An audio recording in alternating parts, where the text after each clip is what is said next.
প্রথম পর্ব নিয়ে চলে এসেছি আপনাদের কাছে। আজকে অভিজিতের কাছে জেনে নেবো যে একটা অলৌকিক ঘটনা যে অভিজিতের কাছে ঘটেছে। যে অভিজিৎকে প্রথম প্রশ্ন জিজ্ঞেস করি, অভিজিৎ তুমি কি ভূতকে বিশ্বাস করো? ছোটবেলায় আমি বিশ্বাস করতাম এটা। ধরো সন্ধ্যাবেলা পড়তে গেছি, রাতের বেলা বাড়িতে আসছি, সেই সময় ফাঁকা রাস্তা বা আশেপাশে গাছপালা আছে, সেই জায়গাটা আমি ছুটে পেরিয়ে যেতাম, ঠিক আছে। ভয়ে, ভূতের ভয়। ভূতের ভয়ের থেকে বড় কথা আরো অনেক রকম ব্যাপার আছে, ঠিক আছে। ওসব কথা আজ বাদই দিলাম। তো আজকে একটা ঘটনা আমি তোমাদেরকে বলছি, যেটা না বললেই নয়। আমরা পাড়াতে থাকতে সব বন্ধুরা মিলে ওই যেতাম বাইরে একটু অ্যাডভেঞ্চার রাতের বেলা। হ্যাঁ, গ্রামের বেলায় সাধারণ ব্যাপার। হ্যাঁ, যে সন্ধ্যেবেলা একটা যে আড্ডা সবাই বসে। একসাথে আড্ডা আড্ডা বসে, তখন সবাই মিলেমিশে কোথাও যাও, ঘুরতে যাও, এরকম সামথিং। এমন কি অলৌকিক ঘটনা ঘটেছে তোমার কাছে? দেখো, সন্ধ্যাবেলা আমরা যেমন বসে আড্ডা মারি, তারপরে রাতের বেলা বাড়িতে যাই, কিন্তু সেই দিন আমরা বাড়িতে যাই, আমরা গেছি একটু অ্যাডভেঞ্চার করতে।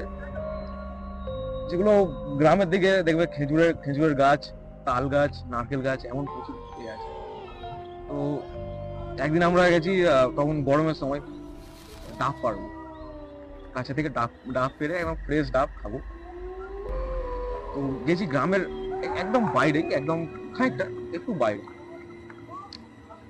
গিয়ে, পাশাপাশি কয়েকটা গাছ আছে বাগানের মধ্যে। হ্যাঁ, বাগানে যেমন হয়। হ্যাঁ, তো আমাদের মধ্যে একটা বন্ধু গাছে উঠেছে, ধীরে ধীরে উঠে এসে ডাব পাড়ছে, ঠিক আছে। বলছে পাশের গাছ থেকে কিছু আওয়াজ আসছে, ঠিক আছে। সে একটা আওয়াজ করলো, "হেই কে?" আমরা নিচে থেকে বলছি, কি হলো?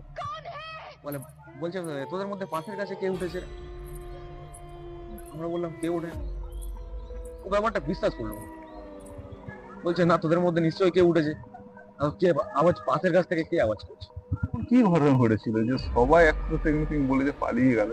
কি এমন ঘটনা ঘটেছিল? অ্যাকচুয়ালি ঘটেছিল ওখানে যে গাছ থেকে নারকেল পাড়া হলো, ডাব পাড়া হলো, নারকেল ডাবগুলো খেলাম। খেয়ে দিয়ে আসার সময় আমরা কথায় কথায় উঠলো, নিশ্চয় তোদের মধ্যে কেউ, যে আমাদের গাছে উঠেছিল তার সে বলছে, ঠিক আছে, নিশ্চয় তোদের মধ্যে কেউ পাশের গাছে উঠেছিল। কে কথা বলছিল?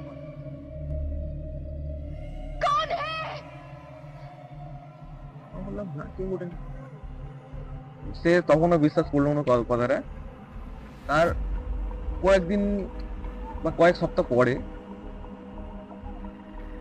একদিন কথায় কথায় উঠলো যে এইরকম ঘটনা হয়েছিল ওই দিনে। তো আমরা বললাম যে, না, ওই দিনে আমরা একদম সত্যি কথা বলছি, এতদিন পরেও তো আমরা মিথ্যে কথা বলবো না। তো সেই দিনে আমরা বিশ্বাস করলাম ও যে কথাটা বলছিল ওটাও সত্যি। কারণ তারপরে আর একবার এই কারণেই, ঠিক আছে, যে এটা সত্যি কিনা, আসলে ঘটেছে কিনা, তার জন্য আর একবার যাওয়া হয়েছিল। গিয়ে এবার আমরা আহ, নিচে দাঁড়িয়ে আছি, ও আবার সেই গাছে উঠেছে, কিন্তু সেই পাশের গাছ থেকে ফের ওই আওয়াজ। এই ব্যাপারটা সেই আমরা ছোটবেলায় ডাকিনী যোগিনীর ব্যাপারটা শুনেছিলাম। হ্যাঁ, গ্রামগঞ্জে অনেকে সবাই বলে যে হ্যাঁ, ডাকনি যুগনি প্রচুর পরিমাণে থাকে। অনেক সময় হ্যাঁ, আজও ওইটা। মানুষ যে হ্যাঁ, বিশ্বাস করে যে ডাকনি যুগনি আছে বা ভূত আছে।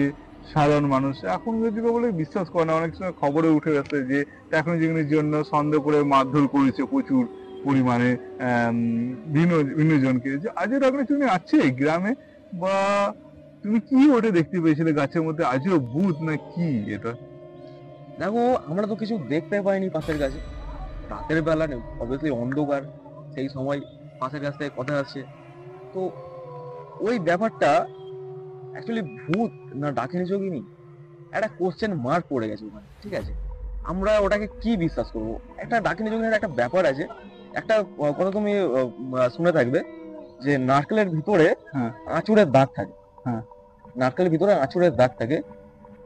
ওইটা অ্যাকচুয়ালি অ্যাকচুয়ালি ডাকিনী যোগিনী নাকি ওই যেটা নারকেল ফলছে, হুম। এখন দেখবে প্রচুর নেটওয়ার্ক পাসের জন্য ফলের মধ্যে দাগ দাগ আছে, কিন্তু অ্যাকচুয়ালি কি তাই নাকি ডাকিনী যোগিনী একটা কোশ্চেন মার্ক ওটা, ঠিক আছে। আর তারপরে আমাদের সঙ্গে এই ঘটে যাওয়া ব্যাপারটা, তুমি কি কিছু দেখতে পেয়েছিলে গাছের মধ্যে যে সবাই নেমে গেল? দেখো কি কারণে? এইটা তো আমরা কিছু বলতে পারছি না, ঠিক আছে। গাছের মধ্যে হয়তো কিছু ছিল না, বা হয়তো কিছু ছিল। এখন আমরা চলে এসেছি সেই জায়গা থেকে, কিন্তু আজ পর্যন্ত সেই জায়গায় আমরা যাইনি। হ্যাঁ, দিনের বেলা যাই, obviously রাতের বেলা যাওয়া হয়ে গেছে। তো এমনকি যিনি চেপেছিল তার কথাই বলছি আমি, যে উনি কিছু দেখতে পেয়েছিল গাছ থেকে? এখন উনি তো কিছু দেখতে পাইনি, কিন্তু কথাগুলো শুনছিল, স্পষ্ট কথা, ঠিক আছে। একটা আমি তুমি যেমন কথা বলছি, ঠিক আছে, প্রায় এই রকম, কিন্তু কথাটা একটু ঘোলাটে টাইপ। প্রশ্ন করছে, উত্তর দিচ্ছে, ঠিক আছে। এই ব্যাপারটা যে কি আমি ঠিক হ্যাঁ, প্রশ্ন করছি, তুমি উত্তর দিচ্ছ, বলছো যে উনি কি ভূত বা যাই থাকুক না কেন তার সাথে কথা বলছিল? দেখো, আমি এখন আগেই বলেছি যে ওটা ভূত নাকি ডাকিনী যোগিনী সেটা আমরা ঠিক বলতে পারছি না, ঠিক আছে। আমরা যেটা বিশ্বাস করি এখনো আছে গ্রামের দিকে, হয়তো ডাকিনী যোগিনী হতেই পারে, ঠিক আছে। ওইটা আমরা ঠিক খুলে বলতে পারছি না যে ওটা অ্যাকচুয়ালি কি ছিল।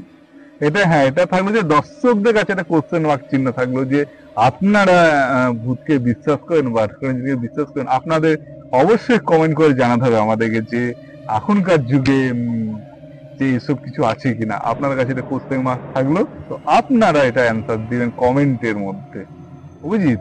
তার মানে তোমাকে এটা প্রশ্ন জিজ্ঞেস করো, তুমি কি ভূতকে তাহলে বিশ্বাস করছো বা করেছো বা এখন বর্তমানে করতে চলেছো? দেখো, ছোটবেলায় তো আমি ভূতে বিশ্বাস করতাম, সেটা প্রত্যেক বাচ্চার মধ্যেই থাকে, কিন্তু এখন ধীরে ধীরে বড় হওয়ার পাশাপাশি ভয়টা না একটু কেটেছে।